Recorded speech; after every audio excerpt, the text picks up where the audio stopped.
ইরন রয়েছে আমার সঙ্গে। ইরন, যারা সিট স্পেশাল ইনভেস্টিগেটিং টিম যারা তদন্ত করছেন তাদের তদন্তের একটা অত্যন্ত গুরুত্বপূর্ণ দিক হলো সেদিন মেসিকে দেখতে না পাওয়ার কারণ কি, যারা ঘিরে রেখেছিলেন তারা কারা, কিভাবে জানা যাবে তারা কারা?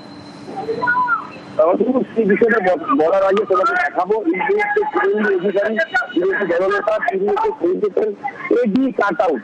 এই এডি কাট আউট যেখান থেকে মেসি আগের দিন 13 ডিসেম্বর এই যেখানে মাঠে প্রবেশ করেছিলেন সেই কাট আউটটাই হচ্ছে এডি কাট আউট, যেখান থেকে ভেতরের পরিস্থিতি কিছুটা হলেও দেখতে পাওয়া যায়। সেই জায়গায় তৃণমূল অধিকারী এসছে, তার কারণ মাঠে পৌঁছে কোন রকম গেট এই মুহূর্তে কোথাও নেই, অর্থাৎ মাঠের ভেতরে যাওয়ার কোনো সম্ভাবনা নেই। সেই কাট আউট বা সেই যে অঞ্চলটা সেটা দেখার জন্য এই মুহূর্তে তৃণমূল অধিকারী তিনি মাঠের ভেতরে প্রবেশ মাঠের এই এডি কাট আউটের এবং সেখান থেকে তিনি বিষয়টি দেখছেন। এবার তোমার যে দ্বিতীয় প্রশ্নের উত্তরে আসবো সেটা অবশ্যই যে মাঠে কারা ঢুকলেন। এই যে গেটটা তুমি দেখছো এই যে গেটটা তুমি দেখছো এই গেট এই যে দরজা, মেসি যখন আসে তখন এই দরজা দিয়েই প্রবেশ করে। এই গেটের নিরাপত্তায় যারা দায়িত্বে ছিলেন তারা সেই সময়, যেটা সূত্রের খবর, সেই সময় তারাও মেসিকে দেখার জন্য এগিয়ে যান, অর্থাৎ গেটে ঢিলে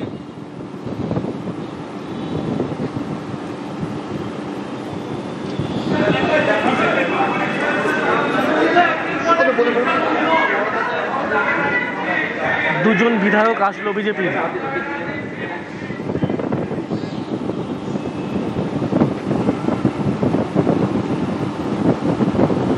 কাছে এবং পুলিশ ফোর্স মোতায়েন রয়েছে এই মুহূর্তে। যে গেট এডি কাট আউট যেখানে পুলিশ ফোর্স মোতায়েন করা হলো এই মুহূর্তে, এই গেট থেকেই মেসি প্রবেশ করেছিলেন। এডি কাট আউটের সামনে পুলিশ ফোর্স মোতায়েন করা হলো। এডি কাট আউট, এটা থেকে সরাসরি মাঠে যাওয়া যায়। মেসি 13 তারিখ এখান থেকেই সরাসরি ভেতরে প্রবেশ করেছিলেন। সেই কাট আউটের বাইরে পুলিশ ফোর্সকে মোতায়েন করা হলো এবং তার কাছেই আমরা দেখতে পাচ্ছি শুভেন্দু অধিকারী, তিনি কিন্তু এখানে বিক্ষোভ দেখাচ্ছেন। আমি যে মাঠের ছবিটা দেখাচ্ছিলাম সেই ছবিটা অবশ্যই আরেকবার বলি, এই সেই গেট এডি কাট আউট এবং এখানে অবশ্যই লেখা ছিল যে এখানে এটা হচ্ছে ফিল্ড অফ প্লে, ভেতরে যাওয়ার জায়গা ফিল্ড অফ প্লেতে কারা যাবেন। গতকালই নিউজ 18 বাংলা এক্সক্লুসিভ সেই খবর আমরা দেখিয়েছি যে টোটাল 212 জন যেতে পারবেন, 12 জন ক্লোজ প্রক্সিমিটি মেসির কাছে এবং সব মিলিয়ে 212 জন। তবে সংখ্যাটা কয়েক হাজারের টাকা ফেরত দিতে হবে।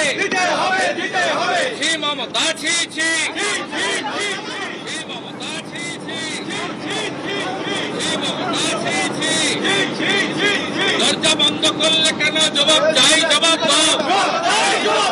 বিজেপি বিধায়কদের দর্শন গেটে আটকালে কেন? জবাব চাই, জবাব দাও।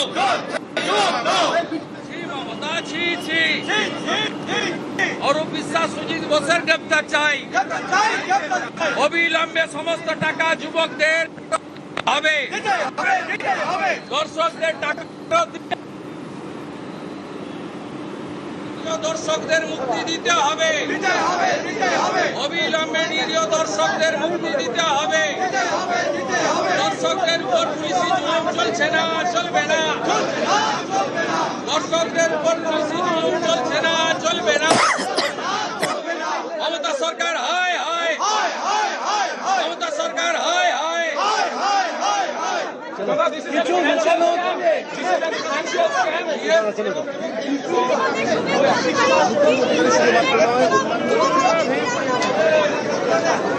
ইরন, আমরা দেখতে পাচ্ছি বিক্ষোভ দেখাচ্ছেন রাজ্যের বিরোধী দলনেতা। কেন গেট বন্ধ করে দেওয়া হয়েছে, কেন তাকে এবং তার সঙ্গে যে বিধায়করা রয়েছেন তাদের ঢুকতে দেওয়া হচ্ছে না, তার জন্য তিনি বিক্ষোভ দেখাচ্ছেন। বিক্ষোভ স্লোগান বিজেপির। ইরন,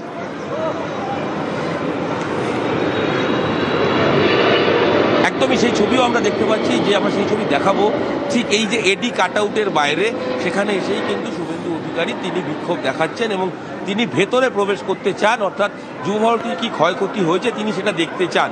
যদিও এই মুহূর্তে পুলিশের পক্ষ থেকে সেখানে তাকে প্রবেশ করতে দেওয়া হয়নি। স্টেডিয়ামের ভেতরে তিনি আসতে পেরেছেন। কমিশনারেটের পাশ থেকে যে গেট রয়েছে 3 নম্বর গেট, সেখান থেকে তিনি প্রবেশ করেছেন। আসার পর ভিভিআইপি গেটের সামনে তিনি নামেন এবং সেখানে নামার পরই দেখা যায় যে তিনি ভেতরে ঢোকার চেষ্টা করছেন বা বলেন যে ভেতরে যাব।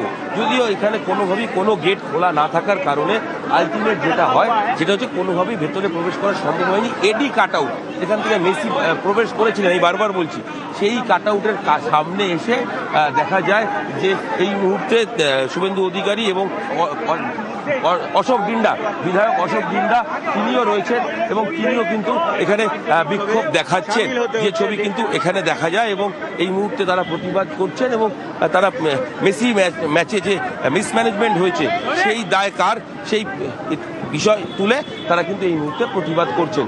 অশোক ডিন্ডা যেমন রয়েছেন বিধায়ক, এবং অশোক ডিন্ডা সেদিনও মাঠে উপস্থিত ছিলেন, নিজেই সোশ্যাল মিডিয়ায় সেই পোস্ট করেছিলেন। এবং অশোক ডিন্ডা তিনি রয়েছেন, শুভেন্দু অধিকারী রয়েছেন এবং অনেকেই রয়েছেন যারা এই মুহূর্তে প্রতিবাদ করছেন।